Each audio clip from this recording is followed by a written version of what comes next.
한국 때문에 미국이 난리가 나버렸습니다. 한국산 제품에만 보조금을 주지 않는 한국 차별 정책을 만든 미국의 사실상 권력 서열 2위이자 이 전 세계 경제 대통령이라 불리는 이 제닛 옐런이 해임될 수 있다는 이 놀라운 소식이 전해졌습니다.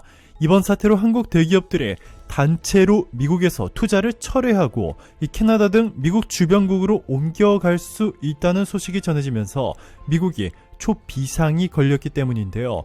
실제로 삼성과 현대를 포함한 한국 대기업들이 미국 내 가장 많은 투자를 약속했습니다. 일자리도 일본, 캐나다, 중국, 독일 기업들보다 압도적으로 많은 무려 3만 5천 개가 넘는 일자리를 미국 현지에서 제공하고 있는데, 여기에 1차, 2차, 3차 벤더들까지 고려하면 이 파급력은 상상을 뛰어넘습니다. 이렇게 미국인들 사이에서 압도적인 영향력을 행사하고 있는 한국 대기업들이 투자를 철회하는 순간 미국은 심각한 고용난에 직면하게 되는데요. 최근 캐나다에서 한국에 막대한 특혜를 제시하며 미국 대신 투자 유치를 하려 하자 이 바이든 미국 대통령이 결국 파격적인 결단을 내렸습니다.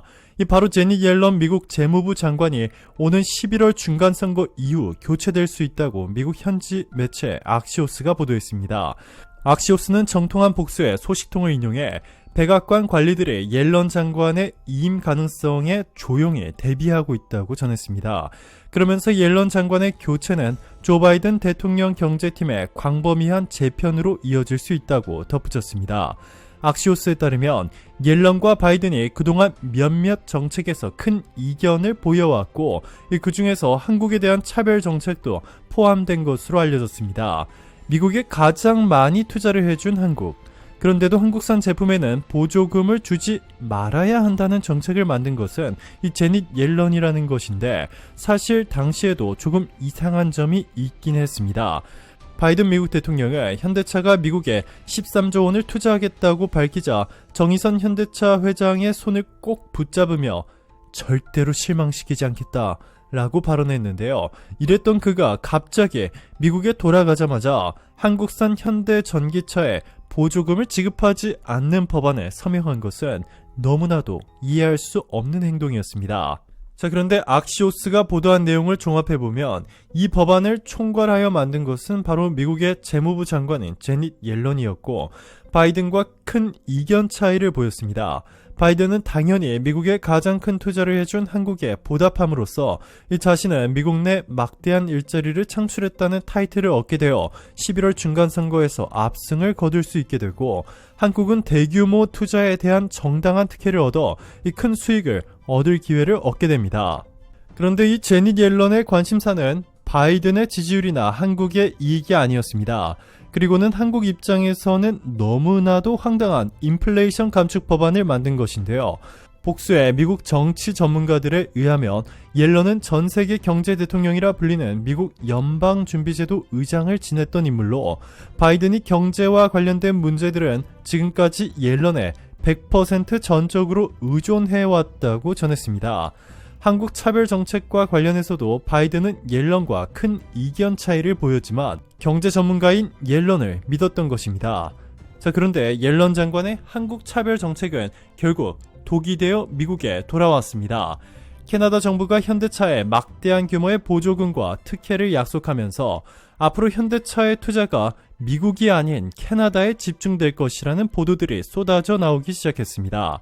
현대차뿐만 아니라 삼성과 LG마저 미국이 아닌 캐나다에 막대한 투자 발표를 하면서 미국은 초비상이 걸렸습니다. 그리고 현재 이 결과에 대한 모든 화살은 바이든이 아닌 제닛 옐런으로 향하고 있습니다. 이 한국 차별 법안을 만든 이가 바이든이 아닌 제닛 옐런이라는 것이 증명되고 있는 셈인데요. AP통신에 따르면 라피엘 워녹 상원의원은 제닛 옐런 재무장관에게 서한을 보냈는데, 이 서한에는 융통성을 발휘하라 라는 매우 공격적인 문구가 포함된 것으로 알려졌습니다. 심지어 더 충격적인 점은 이 라파엘 워녹 상원의원은 제닛 옐런 그리고 바이든과 같은 이 민주당 소속이라는 것입니다. 이미 미국 공화당 의원들은 제닛 옐런 재무부 장관이 한국과의 외교를 완전히 망쳐놓았다고 강하게 비판하고 있었지만, 이렇게 같은 편인 민주당 의원들마저 강한 비판을 시작하면서 백악관이 발칵 뒤집혔습니다. 미국에서뿐만 아니라 전 세계에서 가장 영향력이 막강한 언론 월스트리트저널도 이 사태를 대대적으로 보도하기 시작했는데요. 월스트리트저널은 한국이 미국의 전기차 보조금법에 크게 실망했다며 한국이 가장 크게 반발하고 있다고 전했습니다. 또한 바이든이 한국에서 절대 현대차를 실망시키지 않겠다고 했는데 너무나도 큰 실망을 안기며 거짓말쟁이가 됐다는 점을 강조했습니다. 미국 복수의 매체들에 따르면 이번 사태의 심각성을 인지한 바이든이 제닛 옐런을 해임하고 지나 레이먼드 상무장관 또는 레이얼 브레이너드 연방준비제도 부의장 중 한 명을 새로운 미국 재무부 장관으로 임명할 수 있는 것으로 알려졌습니다. 이 중에서도 가장 유력한 후보인 레이먼드 상무장관은 한국을 매우 사랑하는 친한파로 유명한데요. 레이먼드 상무장관은 한국은 미국의 가장 강력한 동맹국이자 전 세계 공급망에서 가장 중요한 파트너 국가라며 반도체 협력뿐만 아니라 인도태평양 경제 프레임워크 그리고 원전 제3국 진출 협력 등에 있어 가장 큰 기여를 할 국가라고 칭했습니다. 지난 레이먼드가 새로운 미국 재무부 장관이 되는 순간 한국에 대한 미국의 경제 정책은 전면 수정될 것이 확실해 보이는데요. 특히 한국산 전기차에 대한 보조금 제외 정책은 당장 폐지될 것으로 보입니다. 실제로 미국의 월스트리트저널도 미국의 한국 차별 정책은 한미 간 신뢰를 크게 흔들었으며 한국이 충분히 분노할 만하며 한국의 분노는 당연하다라고 전했습니다. 미국 대표 언론조차 옐런이 만든 한국 차별 정책을 도저히 납득할 수 없다는 것이죠. 옐런이 해임될 위기에 놓인 이유는 이뿐만이 아닙니다. 이 경제 대통령 자리라 불리는 미국 연준 의장 출신이라 미국 경제를 잘 살려줄 것으로 기대했지만 최근 상황을 보면 역사상 가장 심각한 경제 위기를 겪고 있습니다. 얼마 전까지만 해도 인플레이션은 일시적 현상 이라며 조만간 경기가 좋아질 것이라 계속해서 외치던 제닛 옐런. 그런데 최근 40년 만에 최악의 인플레이션과 경기 침체 현상들이 나타나자 인플레이션이 이렇게 큰 충격을 줄 줄 몰랐다. 우리 경제는 매우 이례적인 타격을 받았고 회복의 길은 다소 평탄하지 않을 것이라고 전했습니다. 지난해 초부터 이미 물가 오름세를 선제 예측했던 레리 서머스 전 미국 재무부 장관은 CNN과의 인터뷰에서 40년 만에 물가가 최고로 치솟고 있다라며 현재 미국의 경제가 안정될 가능성은 거의 없다. 강력한 조치가 필요하다.